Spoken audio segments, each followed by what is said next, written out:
दोस्तों, तो क्या आप रेडी हैं आज की हमारी न्यू एपिसोड के लिए?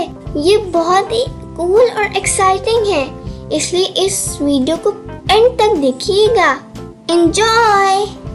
आज तो हैलोवीन फायर शो करना है। फायर से पहले थोड़ा पानी ठंडक दे दे। रुको दोनों, बैलेंस जरूरी है। नहीं, मैं तो बहुत तेज हूँ, ब्लाजो हूँ मैं। यस। नहीं तो मैं भी स्प्लैशी हूँ। अरे तुम दोनों भी लड़ना शुरू कर देते हो। मैं तो फ्राई हो गया, मुझे खुद ही वॉश करना पड़ गया और मुझे सब बढ़ना पसंद है। यस, वाव। बाय दोस्तों।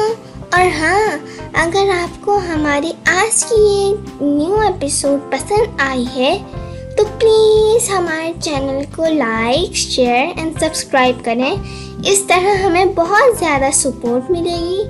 और मिलते हैं अगली न्यू एपिसोड